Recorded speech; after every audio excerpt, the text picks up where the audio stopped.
बच्चों class 10th chapter 13 पढ़ रहे हैं हम। चैप्टर का नाम राइटर है सर्वेश्वर दयाल सक्सेना। ठीक है, सर्वेश्वर दयाल सक्सेना का जन्म सन 1927 में जिला बस्ती उत्तर प्रदेश में हुआ।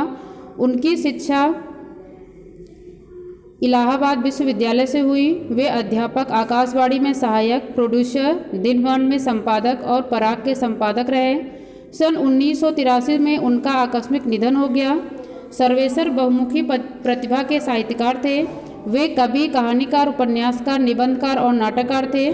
सर्वेश्वर की प्रमुख कृतियां हैं काठ की घंटियां, कुआनो नदी, जंगल का दर्द, खूंटियों पर टंगे लोग, कविता संग्रह पागल कुत्तों का मसीहा, सोया हुआ जल, उपन्यास लड़ाई, कहानी संग्रह बकरी, नाटक भव भव खौ खौ, बतूता का जूता, लाख की नाक, बाल साहित्य, चर्चे और चरखे उनके लेखों का संग्रह है। खूंटियों पर टंगे लोग पर उन्हें साहित्य अकादमी का पुरस्कार मिला। सर्वेश्वर की पहचान मध्यवर्गीय आकांक्षाओं के लेखक के रूप में की जाती है।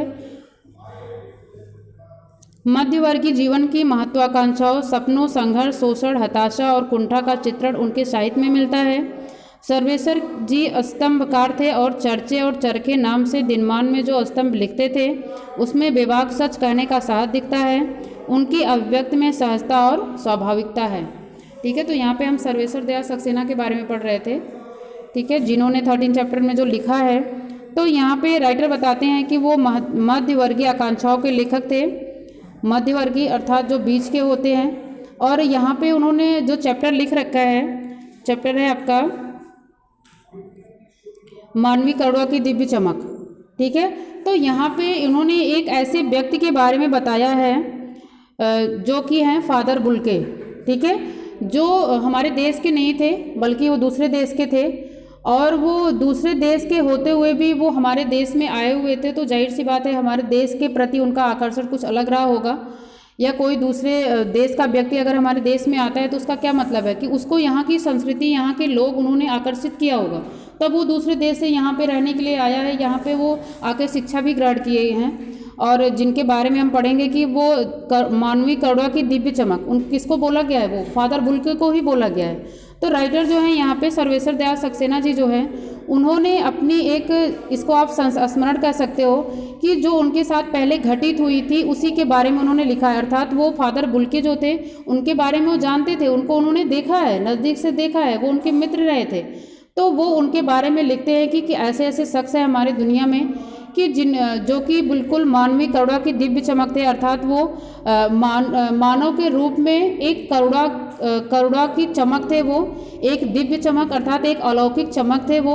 उनके कहने का मतलब ये था कि जैसे भगवान की शक्ति होती है अलौकिक, जो कि हम देख नहीं पाते हैं, लेकिन फिर भी वो हमें हर चीज़ की या हर काम के लिए फोर्स करती है, या अच्छे बुरे काम के लिए हमें उत्साहित करती है। ऐसे वो फादर बुल्के भी थे जो कि हमारे अच्छे बुरे कामों में हमेशा हमारे साथ रहते थे, और एक ईश्वर की तरह एक हमें हमेशा करुणा का ज्ञान कराते रहते। अर्थात उनका जो करुणा भरा हाथ होता था वो हमेशा हमारे ऊपर आशीर्वाद के रूप में रहता था। ठीक है, तो ऐसे शख्स के बारे में उन्होंने यहाँ पे बताया है, जिसके बारे में हम चैप्टर में पढ़ेंगे।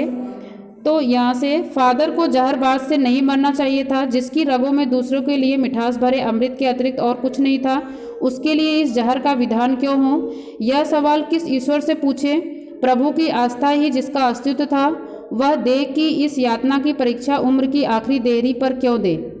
ठीक है, अब यहाँ पे राइटर बताते हैं कि फादर को जहरबाज से नहीं मारना चाहिए था। जहरबाज एक फोड़े के बारे में बताया गया कि जो फादर बुल्के थे उनको एक जहरीला फोड़ा हो गया था, जिसकी वजह से उनकी मृत्यु हो गई थी। तो राइटर वही बताते हैं कि फादर को जहरबाज से नहीं बनना चाहिए था। क्यों? जिसकी रगों में दूसरे के लिए मिठास भरे अमृत के अतिरिक्त और कुछ नहीं था, उसके लिए इस जहर का विधान क्यों? अर्थात जिसके अंदर या जिसके मन में दूसरे के प्रति इतनी मिठास भरी होती थी, इतनी करुणा होती थी, लोगों के प्रति उनका जो व्यवहार था बहुत ही मीठा था, बहुत ही अच्छा था, तो उस इंसान के लिए जहरबाद अर्थात वो इंसान ऐसे जहरीले फोड़े से कैसे मर गया, अर्थात वो जहरीला फोड़ा उनको हुआ कैसे? क्योंकि जो इंसान इतना मीठा बोलता है तो उसके अंदर या उसकी मृत्यु ऐसे दर्दनाक मृत्यु कैसे हो गई? आगे यह सवाल किस ईश्वर से पूछे, अर्थात किस भगवान से या किस ईश्वर से ये सवाल पूछे कि जो इंसान इतना अच्छा, जैसे हम कभी हमारे साथ भी ऐसे मतलब ऐसे होते हैं, हमारे समाज में ऐसे भी लोग होते हैं कि बहुत अच्छा काम करते हैं, मतलब उनके कार्य या उनका जो व्यवहार होता है हमारे प्रति बहुत अच्छा होता है, लेकिन लास्ट में जाते जाते उनको एक बहुत ही भयानक रोग हो जाता है जिससे उनकी मृत्यु होती है, या उनको ऐसा उनके साथ ऐसी कोई घटना घटती है, तो हम लोग भी सोचते हैं कि देखो कितना अच्छा इंसान था, लेकिन पता नहीं उसके साथ ऐसा कैसे हो गया, है ना, हम भी ये सोचते हैं। तो वही राइटर के कहने का मतलब है कि जो इंसान इतना अच्छा हो उसकी मृत्यु ऐसी दर्दनाक मृत्यु कैसे हो गई। आगे वो फिर वही कहते हैं कि ऐसा सवाल हम किस ईश्वर से पूछे, प्रभु की आस्था ही जिसका अस्तित्व था, अर्थात उनका अस्तित्व या उनकी पहचान ऐसी थी कि वो भगवान में बहुत विश्वास करते थे, तो भगवान ने फिर उनके लिए फिर वह देह की इस यातना की परीक्षा उम्र की आखिरी देरी पर क्यों दे। देह की इस यातना की परीक्षा, देह का मतलब शरीर होता है, तो जाहिर सी बात है कि जब उनकी मृत्यु हुई थी तो शारीरिक रूप से उनको बहुत कष्ट भी मिला था। अगर किसी को फोड़ा हो रहा है तो जाहिर सी बात है, ऐसा तो है नहीं कि आज फोड़ा हुआ तुरंत उसकी कल मृत्यु हो गई, ऐसा तो होगा नहीं, है ना, फोड़ा होगा वो काफ़ी दिन, 1 साल 2 साल 3 साल तक रहेगा, इसके बाद उसकी मृत्यु होगी, तो धीरे धीरे उसको शारीरिक रूप से कष्ट भी तो मिल रहा है, वो इंसान तड़प रहा है, इसके बाद उसकी मृत्यु हुई है। कुछ लोगों की मृत्यु कैसे होती है कि उनका एक्सीडेंट हो गया या कुछ हो गया, या फिर कभी ऐसा भी होता है कि वो पल भर के लिए आज शाम को बीमार हुए थे, सुबह सुबह देखे तो फिर उनकी मृत्यु हो गई।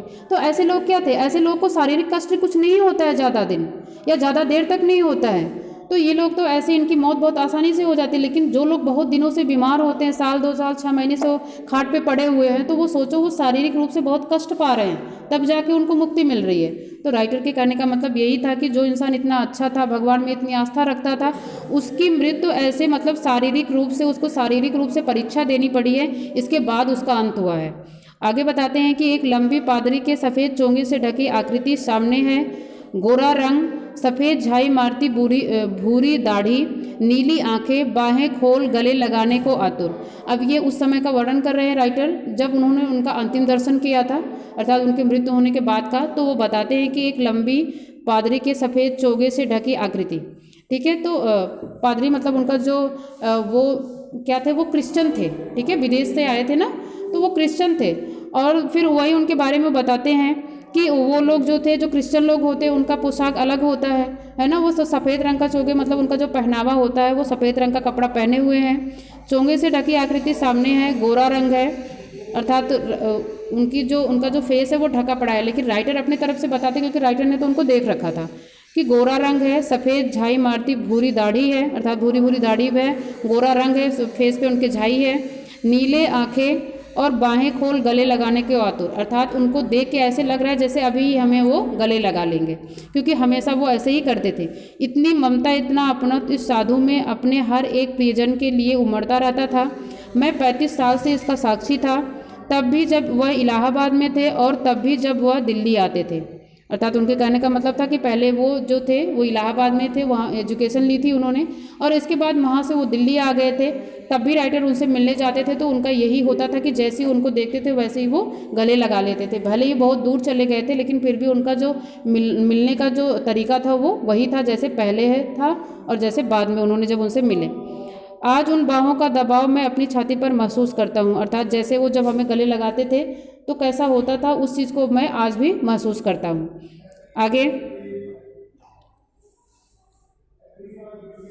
आगे फिर वो बताते हैं कि फादर को याद करना एक उदास शांत संगीत को सुनने जैसा है, उनको देखना करुणा के निर्मल जल में स्नान करने जैसा था, और उनसे बात करना कर्म के संकल्प से भरना था। अब राइटर ये बताते हैं कि फादर को याद करना एक उदास शांत संगीत को सुनने जैसा है, अर्थात फादर को अब जब याद करता हूँ तो ऐसे लगता है जैसे मैं कोई उदास और शांत संगीत को सुन रहा हूँ, अर्थात जब मैं कोई ऐसे सैड सॉन्ग को सुनता हूँ तब मुझे ऐसे लगता है जैसे मैं फादर को याद कर रहा हूँ, क्योंकि जाहिर सी बात है जो हमारे बहुत दिल के करीब होता है और जब वो नहीं होता है तो उसकी यादों में तो हम क्या करते हैं, सैड सॉन्ग ही सुनते हैं, है ना, क्योंकि हम अंदर से मन से बहुत दुखी होते हैं, तो उसकी याद में फिर हम क्या करते हैं, ऐसे गानों को सुनते हैं और उसको याद करते हैं। आगे वो बताते हैं कि उनको देखना करुणा के निर्मल जल में स्नान करना था, अर्थात जब भी मैं उनको देखता था या उनकी छवि जब भी आंखों के सामने आती है तो ऐसे लगता है जैसे मैं करुणा से भरे हुए, करुणा का मतलब क्या होता है, दया, ठीक है, तो ऐसे लगता है जैसे मैं करुणा रूपी जल में स्नान कर लिया हूँ। उनके दर्शन ऐसे होते थे।